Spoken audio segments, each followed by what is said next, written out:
Good morning, afternoon, evening or night, whenever you're watching this, welcome.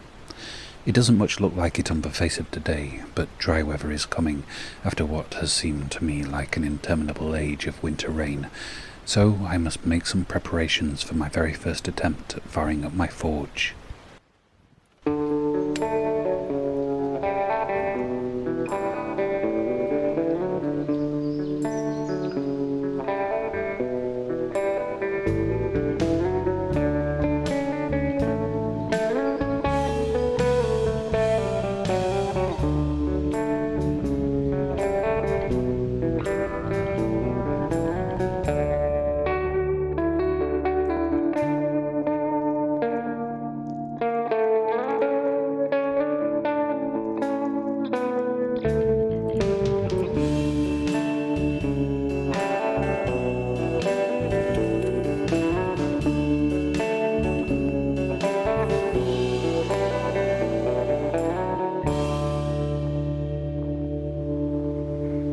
I've been filming mudlarking videos for about 2 years now, and in that time I've collected a lot of wire out of the rivers and old dump sites. This is a small fraction of it. It varies in copper content, and some of it is such a pain to strip that I reluctantly admit I may never actually get around to it. And this is a much smaller fraction of it, nice bright shiny copper wire, already stripped out of its river grime covered plastic coating. This is not really like most of the copper wire I find. This is. It's a mess of a mix of grades and thicknesses, from the finest filament threads to quite chunky. Most of it is about the thickness of a pencil lead, and as such that would be classed by a scrapyard as number 1 copper wire, if such a lot of it hadn't already absorbed and reacted with other elements from the air and water. This is the thickest wire, about 4 mm, of which 3 mm is still pure copper, and 1 is a mix of copper oxide, copper carbonate and copper chloride. Some of this is what I'll melt first, and a tangle like this is not a good arrangement to put into a crucible, so I'm going to straighten some out and bundle it up. One bundle. It's quite messy, but it should drop into a hot crucible reasonably well. As it's for first firing, the recommendation is that the crucible has to be heated up empty to around about 600 degrees C or 1112 degrees F, and then have copper dropped carefully into it before being brought up to full copper melting temperature, which is at 1085 Celsius, 1984 Fahrenheit, or 1358.15 Kelvin.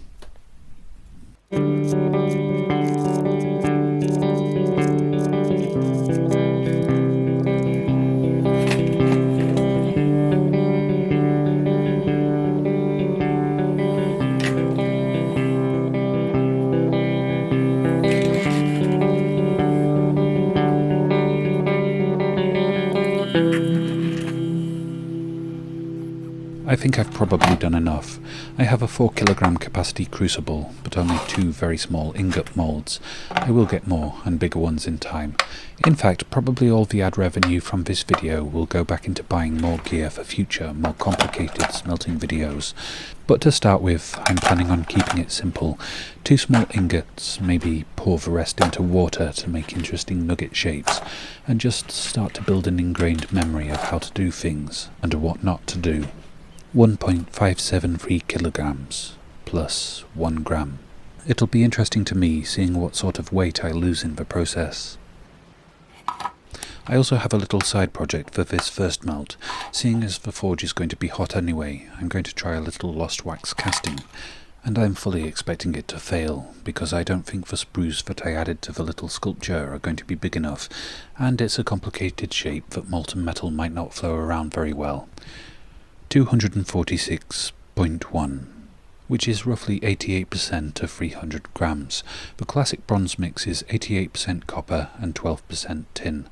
It is a rarity that I find any tin in the rivers or Victorian dump sites. In fact, the only form I find it in is pewter, which is around 90% tin, and the rest is quite variable. Antimony, copper, lead, bismuth, and silver are sometimes used. I'm not confident enough to try separating any of the pewter I found into its component parts yet. I'm relying on this small packet of even smaller tin beads kindly bought for me off my Amazon wishlist. I do wish I was more confident in the outcome of this, tin is quite expensive, but I will keep all the bronze I make separate from the other copper, and failures can be remelted, so hopefully none of it will actually go to waste. What am I aiming for? 36 grams. 36. Spot on.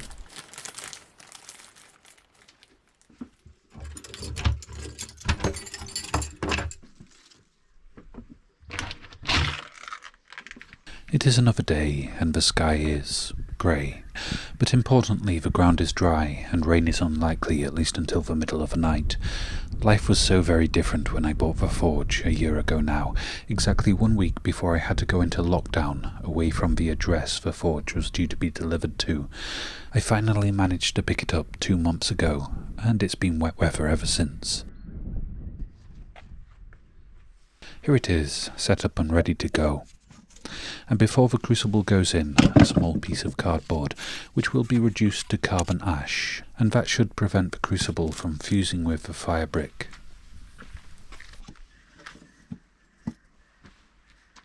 The wet patch on the ground was from testing the connections with soapy water to make sure there weren't any gas leaks. Safety first. Now, gas flowing, the taper ready and burning. It is alight. Don't know why I'm wearing the glove already. Beginner's errors will probably be many, but air intake valve is now open and it should soon start to roar.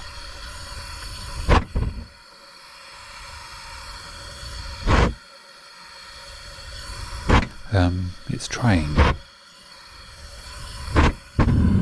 Yay.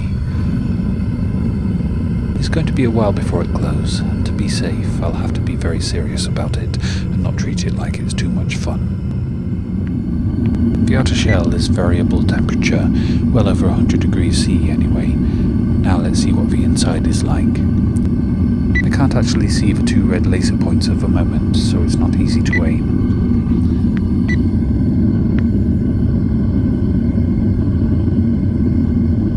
Okay, over 600.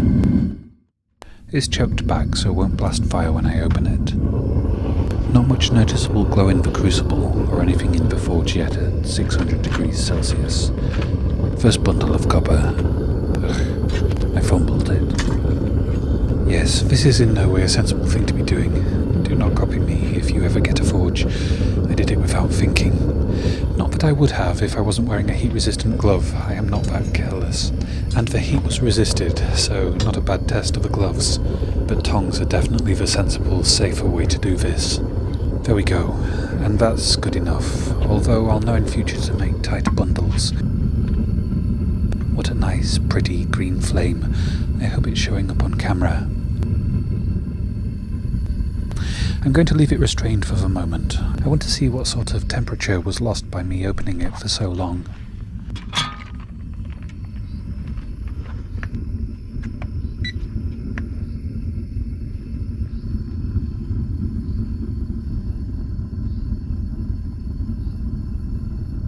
Okay, so it lost about 100 degrees. That's a fairly fast drop off. Almost up to temperature, a little melting visible. That's more like it. Time for the second bundle. Glove on, lid open. Wow, that's pretty.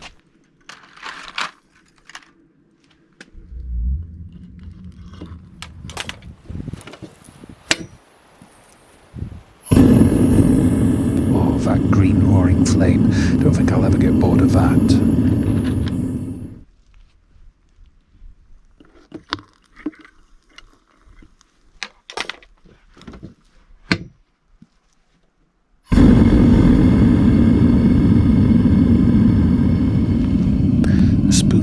Borax helps impurities come out. Not that I'm expecting many impurities, but I don't know exactly what will happen with the different third-degree compounds, whether the carbon, oxygen and chlorine will just be released by the heat, or if a little borax would help encourage them to separate from the copper. It may well just be a waste of borax. Probably should have waited till all the metal was all melted. Oh well. Pitch orange flame this time. Wonder what I'd need to add to give a full traffic light range. Suggestions, anyone?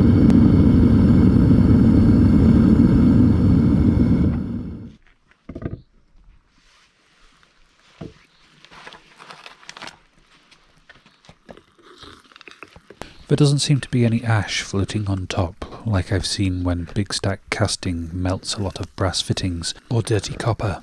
From his videos and those of art by Adrock, I have learned the basics. My glove is smoking. And there doesn't seem to be any impurities beyond a liquid glassiness, which I think is the borax.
Not exactly what I was hoping for. When I've melted lead in the past and dropped it in water, it forms tortured, twisted, beautiful abstract shapes.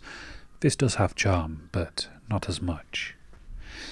There is some glass slag floating on top of the bigger one. Obviously didn't do a good job of scraping the surface off the molten metal, and might not have needed quite so much borax, or indeed any. All part of a learning curve.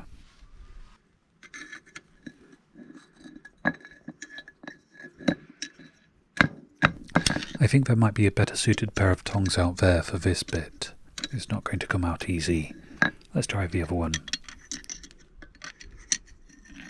That's better. The bigger one will probably come free after it's shrunk a bit as it cools.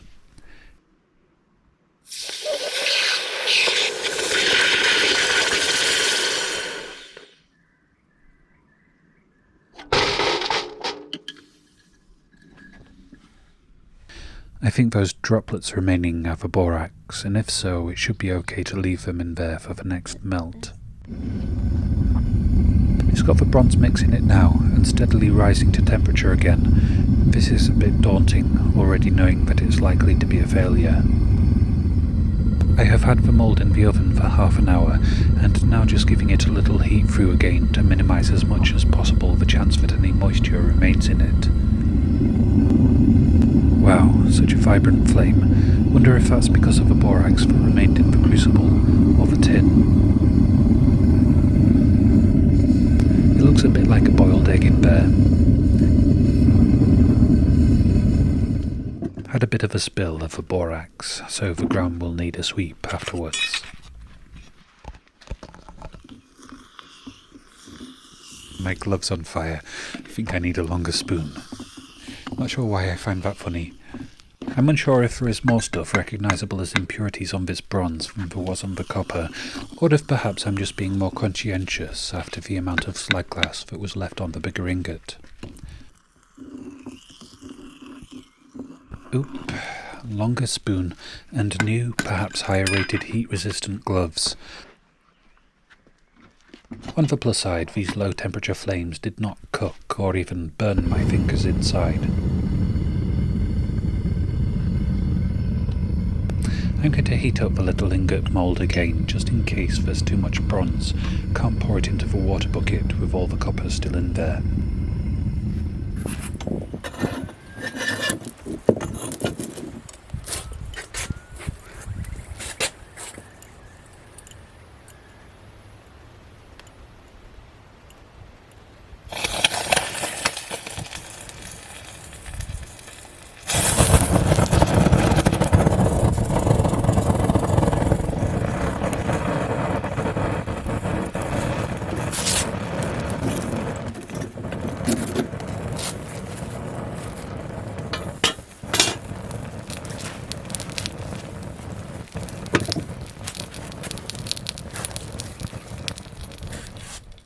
That pour was more dramatic and much closer to being traumatic than the simple copper pour.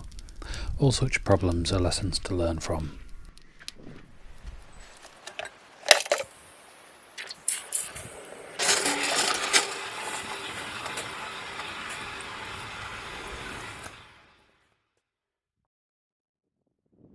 It's another day, bright blue skies and the wind that so often visits these hills above the tree line. Not the actual natural tree line, these hills are all below that, but were stripped of trees thousands of years ago for farming. Anyway, I've got a bucket of warm water to prevent plaster powder from escaping and getting breathed in, and some modelling tools to get the plaster off what I'm predicting will be a failed attempt at a small sculpture, and a tripod to hold the camera. Let's begin. Soak it first, and then...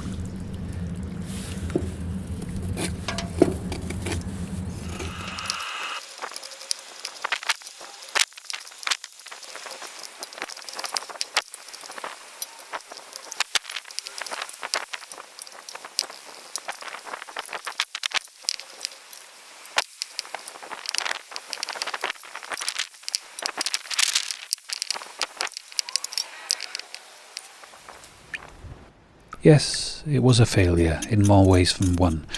Oh well. If at first you don't succeed, try again. But of course with a caveat, aiming to correct all the past errors with the first try again, and any new errors in the following try.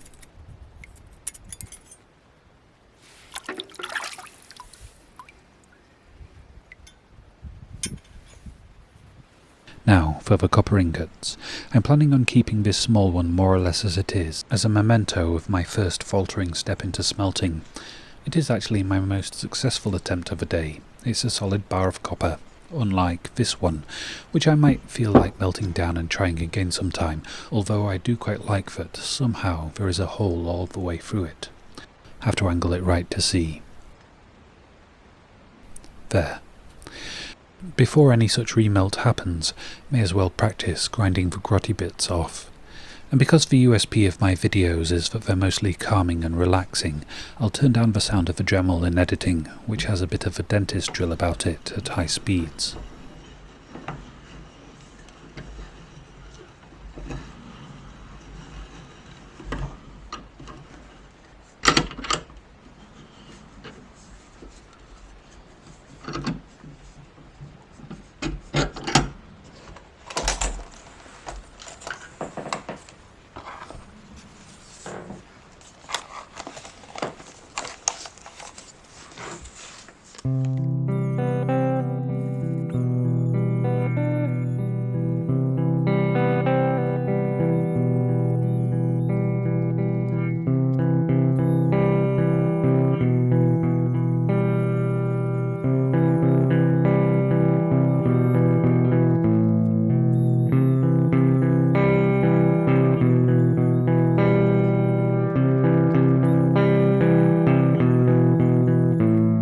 Well, this I think is another failure, but only one of planning, because I have my Dremel, but I only have one grinding bit, which has been ground down to almost nothing, and I'm pretty sure I have a replacement, just not in this house, nor do I have the polishing bits with me. They're in a box at my pre-pandemic address, waiting for when I've had the vaccine to be picked up.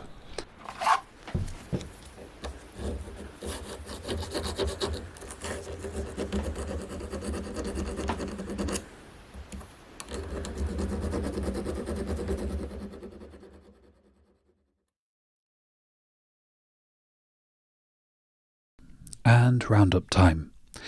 Even though my first firing of my forge was beset with failures and the end products are less than I had hoped, it was a lot of fun for me. I need to do it again and again to ingrain safer ways of doing things, and hopefully I'll learn from my mistakes and advice from anyone who wants to give it. The raw weight of the copper I started with was 1,574 grams. I did expect to lose some of that, as there was quite a lot of verdigris, and some of the finer wire had like a coating. I wasn't quite expecting to lose quite so much as I did though. The final copper weight is 1,061 grams, meaning a loss of just under a third. I'm going to have to try melting some clean, bright copper to see how that compares. Out of a copper pause, I'm relatively happy with the small bar, the small abstract shape, and a few of the little nuggets.